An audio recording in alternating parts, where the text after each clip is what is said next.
Nobody saw it coming. Not the analysts at Goldman Sachs, whose oil market research is read by every major institutional investor in the global energy sector.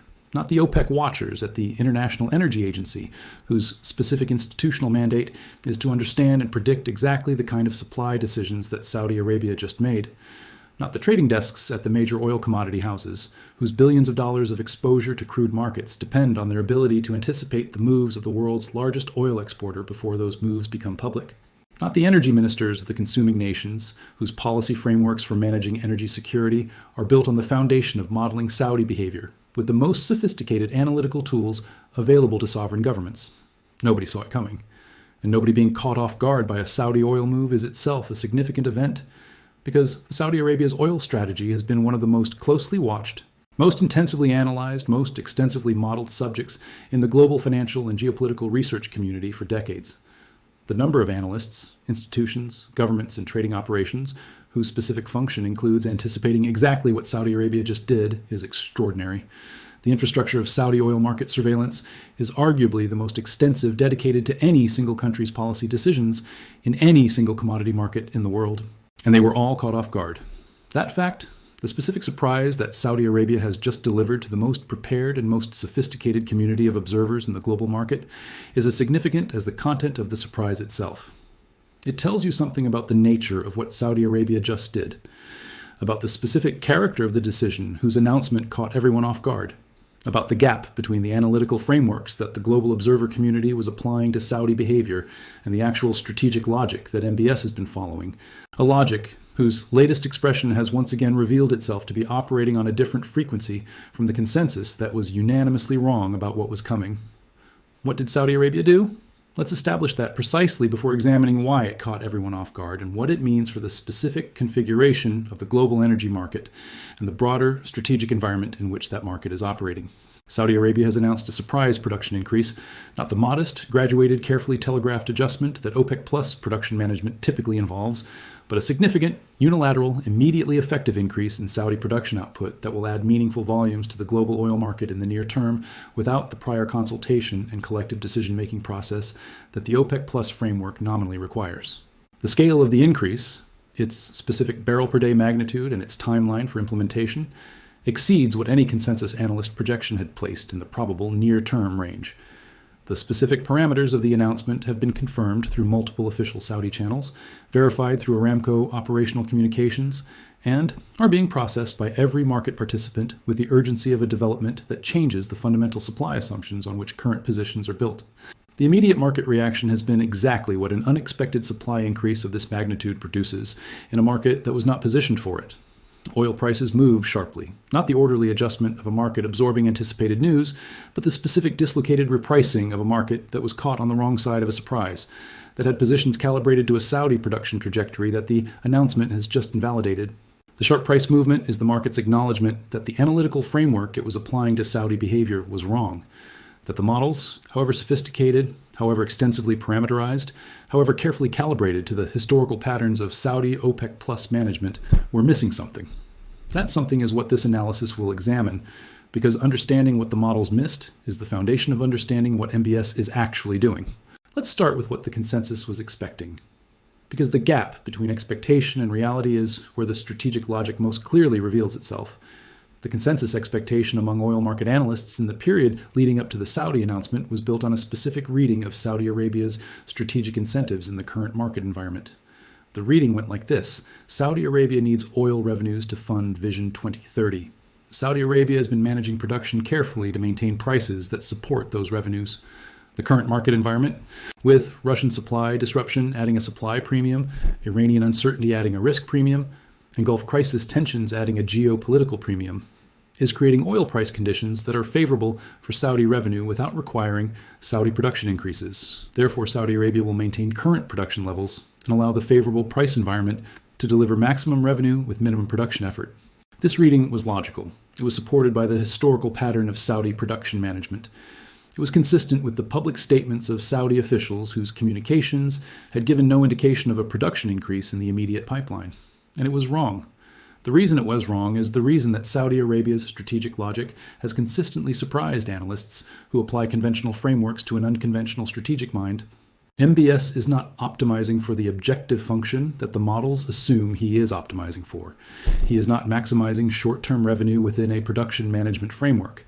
He is executing a multidimensional strategic campaign in which oil production is one of several instruments being deployed toward objectives whose full scope the revenue maximization framework cannot capture.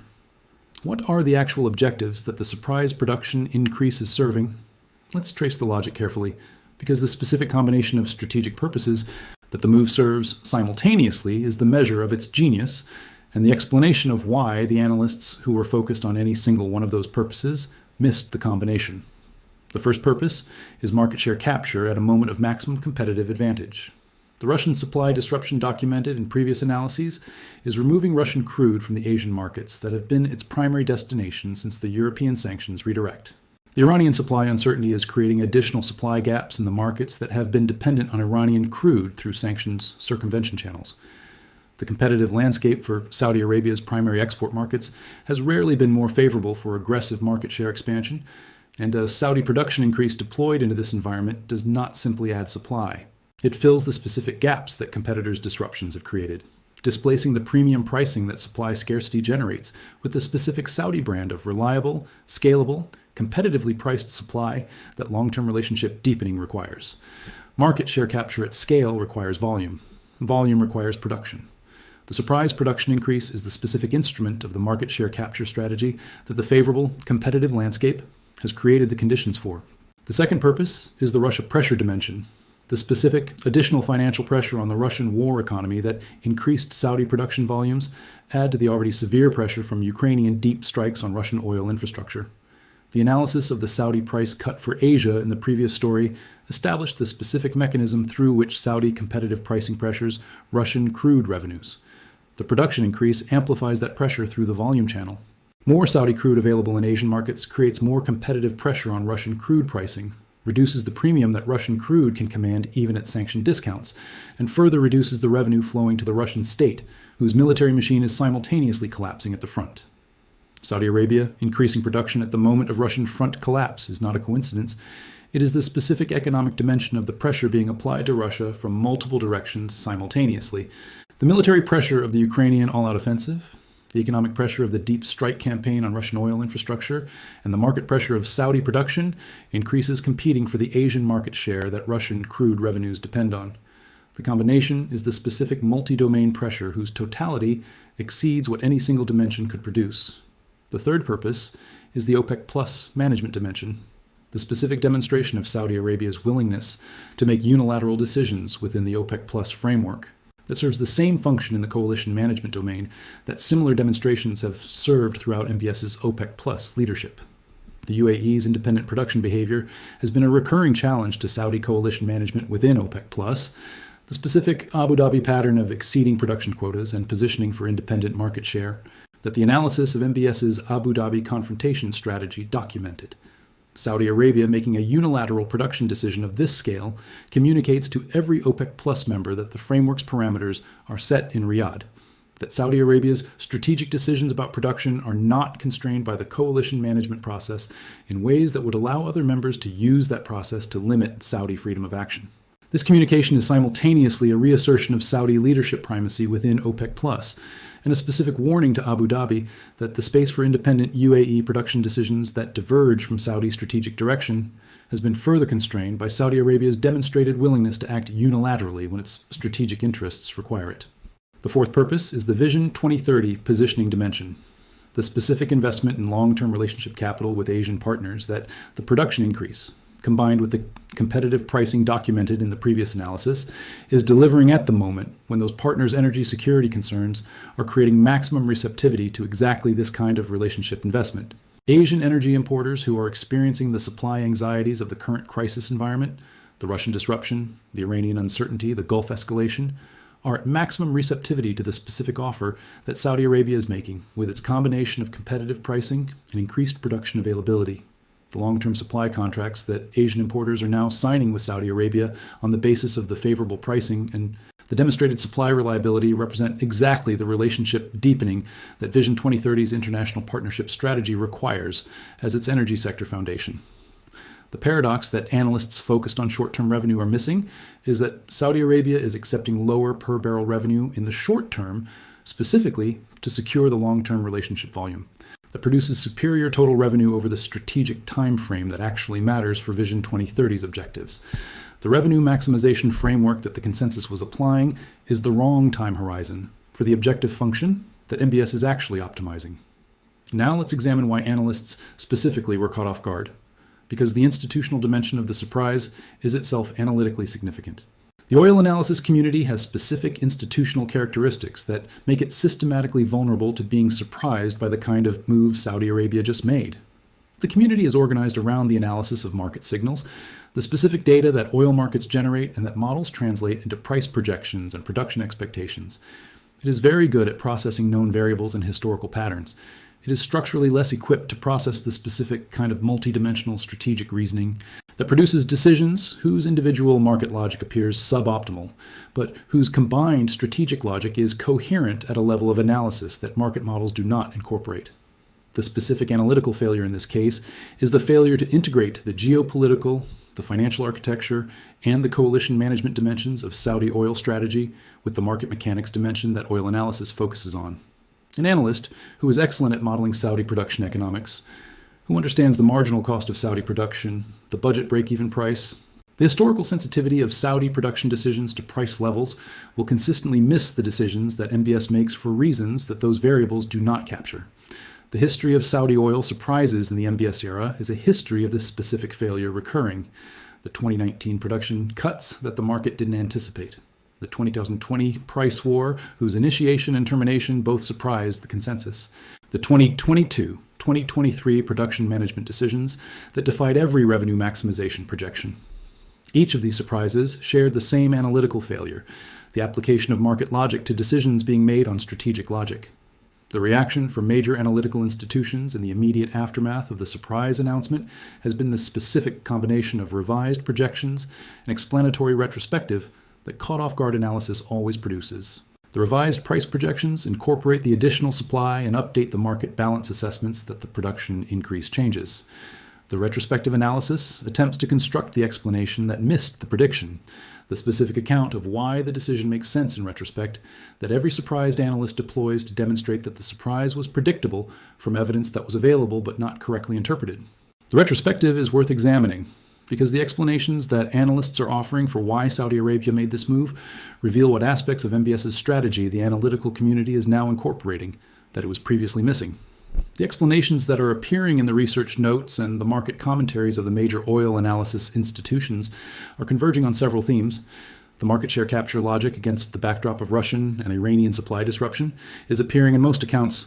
Analysts who missed the prediction are incorporating it into their retrospective explanations with the confidence of people who can see, in retrospect, what they didn't see in prospect. The OPEC Plus management logic is also appearing in most accounts. The Vision 2030 relationship investment logic is appearing in some accounts, particularly those from analysts whose frameworks include the longer-term strategic dimension. What is largely absent from the retrospective accounts is the Russia pressure dimension, the specific connection between Saudi production increases and the financial pressure on the Russian war economy. This absence is telling. It suggests that the analytical community is still not fully integrating the geopolitical dimension of Saudi oil strategy, specifically the specific alignment between Saudi production decisions and the pressure on Russian military sustainability, into its modeling of Saudi behavior. That absence is itself a prediction that the next Saudi oil move will again catch analysts off guard if it is executed primarily through the Russia pressure logic that their frameworks are not incorporating. The government energy ministry responses to the Saudi production surprise reveal how differently various national actors are processing the same development. The consuming nation governments, the United States, the European Union, the major Asian importing nations, are processing the production increase primarily through the lens of its beneficial effect on supply availability and price levels. An unexpected Saudi production increase in the current crisis environment is a supply addition that relieves some of the price pressure that crisis-driven supply disruption creates, and consuming nation governments are expressing the specific appreciation of supply availability relief that the announcement warrants.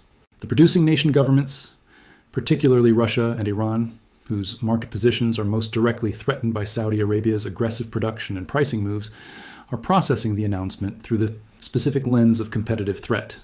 Russian Energy Ministry officials are assessing the specific impact on Russian crude's competitive position in Asian markets. Iranian officials are assessing the implications for the specific market share that Iranian crude has been maintaining through sanctions circumvention channels that Saudi Arabia's expanded presence in Asian markets is now competing more aggressively for. The Russian assessment is particularly acute because Russian energy revenue is simultaneously under pressure from Ukrainian infrastructure strikes, from the Saudi competitive pricing documented in the previous analysis, and now from the volume addition that makes Saudi crude even more abundant and even more competitive in the markets that Russian crude depends on. The three-way pressure: infrastructure damage reducing Russian production capacity, competitive pricing reducing Russian crude's price realization, and Saudi volume increases reducing Russian market share, is the specific combination whose cumulative financial effect on Russian state revenues is what the inner circles gunning for Putin analysis identified as one of the drivers of elite calculation about the sustainability of the current trajectory. Saudi Arabia's surprise oil move is not an isolated commercial decision. It is the latest expression of a strategy that has been executing consistently across every dimension documented in this analysis series: the oil strategy, the pricing decisions, the OPEC Plus management, the non-dollar financial architecture, the regional security positioning, the Vision 2030 investment in long-term partnerships. Each move serves multiple purposes simultaneously. Each is designed at the intersection of commercial logic, geopolitical strategy, and institutional relationship management in ways that single-dimension analysis consistently misses. The analysts were caught off guard because they were applying single-dimension analysis to multidimensional decisions, because they were optimizing for the wrong objective function, because they were modeling Saudi behavior against historical patterns in an era whose defining characteristic is that MBS is deliberately departing from historical patterns to achieve outcomes that historical patterns never produced. The surprise is the message. Saudi Arabia's ability to consistently surprise the most prepared analytical community in the global energy market is itself a demonstration of the strategic depth of MBS's approach, the specific evidence that his thinking is operating at a level of complexity that the consensus frameworks are not capturing. The markets are now repricing, the positions are being adjusted, the research notes are being revised, and the next Saudi oil move is being anticipated on the basis of the same frameworks that just failed to anticipate this one, frameworks that will need to be restructured more fundamentally if they are to stop being caught off guard by the specific strategic mind that Saudi Arabia's oil policy now reflects. MBS surprised the analysts. He has done it before. He will do it again. And the consistent pattern of being surprised is itself the data that should prompt the analytical community to ask the specific question whose honest answer would improve their predictions. The question is not what Saudi Arabia's oil production economics predict about its next move. The question is what Saudi Arabia's strategic objectives, the full multidimensional range of them, from Vision 2030 to the Russia pressure campaign to the Asian relationship investment to the non-dollar financial architecture to the OPEC Plus leadership consolidation, require from oil production as an instrument. Ask that question with that scope, and the surprise becomes less surprising. The analysts were caught off guard. Saudi Arabia's strategy is working exactly as designed, and the move that nobody saw coming is the latest chapter in the most consequential strategic transformation in the modern history of Gulf geopolitics. Nobody saw it coming. MBS knew exactly where it was going.